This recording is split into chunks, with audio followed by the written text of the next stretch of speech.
Good morning, everyone. My name is Specialist Acosta, and today I will be giving you a brief on the Army Corps competencies and how important they are.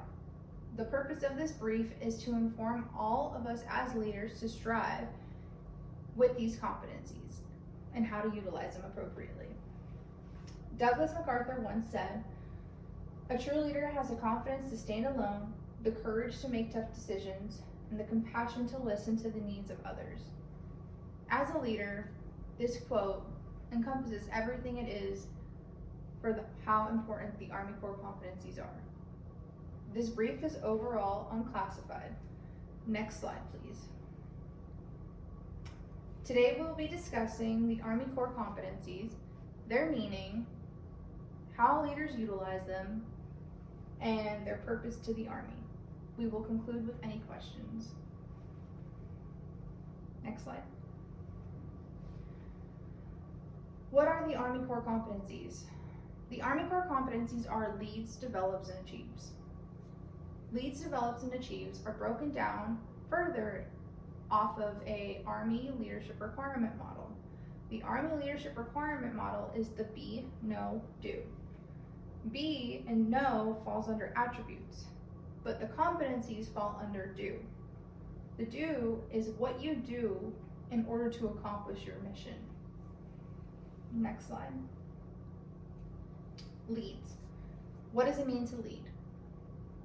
A leader is viewed differently in everybody's eyes. A leader isn't just someone. However, in the Army, a leader must have certain characteristics, which falls under leads. A leader must have a drive. You have to have a drive. You have to be motivated to keep going, regardless of the situation that comes to you. You need to know that it's going to be okay. You're going to get there. With that drive, you have to have motivation to motivate your soldiers. So if you're not motivated, your soldiers won't be motivated. So you need to also motivate your soldiers to keep going. If you were to give them a task, you need to let them know how to do it before they can do it.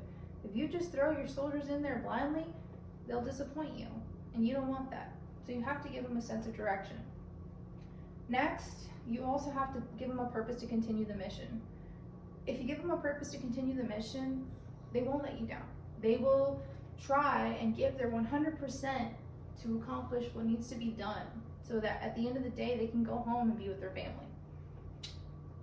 If your soldier doesn't accomplish their mission though, you as a leader are responsible.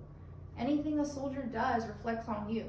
So you want to make sure you're instilling a really good characteristic of leads into your soldiers. And finally, a leader is a mentor. Our soldiers come to us for guidance. Our soldiers need us. We are here to help our soldiers. That's like being a servant leader as well. You're here to serve your soldiers. So make sure you have the characteristic of mentoring, because we have the power to influence. Next slide. Develops. What does it mean to develop a soldier? Developing a soldier takes time. However, we as a leader have to be able to develop ourselves. We need to know how to grow and adapt to any circumstance. You know, our PT test, let's say we wanted a 280 today. However, we were 10 points short of it because we couldn't do that last push-up, or we couldn't run an extra 5 seconds faster. You know, we passed. That's a positive, right? We passed. However, for your own, internally, you wanted to do better. But you know that next time you're going to get it. So that's a way for you to work towards your goals. You're developing yourself to get better. Next, you have to create a positive climate. So even if you didn't do as well as you wanted to on that PT test, you have to make sure you stay positive, because your soldiers are looking up to you. If they're like, wow, like my sergeant, they scored a 270 on their PT test. They said they wanted to get more points. However, they're not bummed about it. They're working towards it. I want to be like my sergeant. I want to excel in my PT. You're also demonstrating the importance of personal growth. You're demonstrating that not only did you not become negative, but you are growing from that experience, and you are telling yourself, hey, I'm going to stay motivated, I'm going to keep doing this, and I'm going to accomplish my goals. And then we as leaders are responsible to develop our soldiers. So just because we still passed our PT test and we were shy of 10 points, there may be soldiers who are shy of 10 points for just passing their PT test. And we need to motivate them and let them know, hey, today you didn't get it, but guess what? Next time you will. And then that'll show them that it takes time to grow, it takes time to adapt, and it takes time to develop. Next slide. Achieving. So if our soldiers achieve that goal, then we have done the next thing in our competency. We have, helped them achieve their results. How can we evaluate a leader's ability to lead and develop without results? It's the proof of hard work. Did your soldier put in that hard work on that PT test? Did they improve, even if it was by 1 point? Let's say they had a 179 on their last PT test. They improved by 1 point. They still improved. It's still an improvement. It's still a cause for being positive. The effectiveness of force. If we were to get another task, let's say to do area cleanup, and we were the company that got tasked with this out of all the companies in our battalion, we were the ones that, hey, today it's your turn to do this. If we do a crappy job of cleaning our area, that's not going to only reflect on us as soldiers, but it's going to reflect on our whole command. And we don't want to look bad. We want to be the company, we want to be the company that is the go-to company, regardless of any circumstance we get thrown our way. Identify strengths and weaknesses. There's a saying, we are only as strong as our weakest link in our formation. If your soldier is struggling with something, you need to make sure, as a leader, you are helping them get to where they need to be. Because at the end of the day, like I said, we are only as strong as our weakest link. So make sure that us as leaders motivate them to keep going. Also, whatever our soldiers achieve, whatever we achieve is a reflection of our leadership. So whenever our soldiers look good, we're gonna look good. We just need to make sure we're doing the right thing. Next slide. Why do leaders use them? Leaders use them because, well, it helps team improvement. With having these core competencies, we enable our soldiers to be able to communicate with us.